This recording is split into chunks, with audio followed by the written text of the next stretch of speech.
Well, I am a former sports writer at Northwestern. I started in the days when you had to stand outside the locker room and chase the players to their cars because there was no provision to allow women in.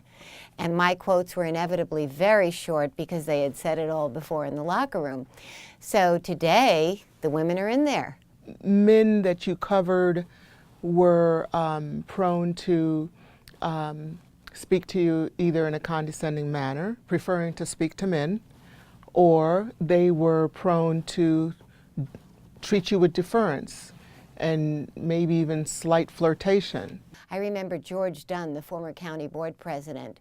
I had a radio show in the old days at WIND, and he would say, whenever I said a question that he didn't like, he would say, "But don't you know that I love you?"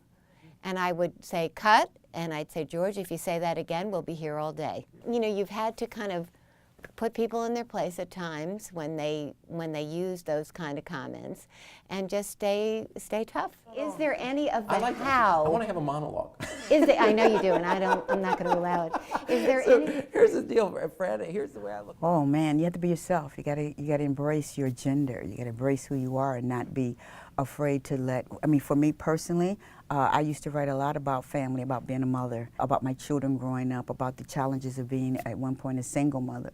I didn't shy away from that. You know, I didn't try. I think that the mistake is that for some people, when they walk into a male-dominated industry, is to try to act like a man. You know, well, I didn't do that. You know, be who you are, embrace who you are. I enjoyed being a woman.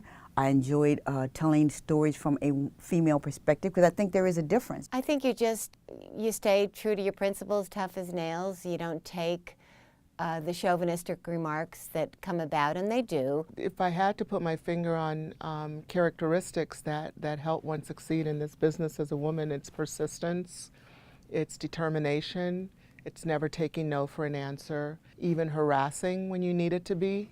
I would say live life, you know, have a family. If you want a family, have a family. If you need to get to that little league game or you need to get to that dance recital, don't feel guilty about doing that, because those are the things that give you what you need to be a good writer and to be a good journalist. I mean, it's a tough business right now. You know, it's not any different for men than for women. Where is the business going? What medium are we going to, how do we make advertising dollars? Set your goal and determine where you want to be 5 years from now, 10 years from now, and let every action, every story move you closer to that goal. I think we've done a great job in diversifying the newsroom by allowing women to come into the newsroom or giving them that opening and giving them that first job. Now we need to do a better job of elevating women so they are in decision-making jobs. Editorial meetings when the paper is being laid out and when people are making major decisions about what goes on page one and how things are played.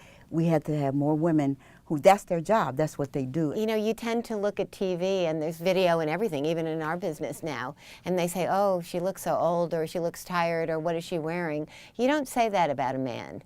And men are allowed to grow old gracefully and women are not. So maybe that's one thing that needs to change. In this business, the rules have changed.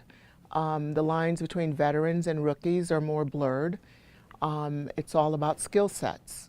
And so if you feel you're ready to reach for the next goal, the next skill set, the next accomplishment, then you're ready.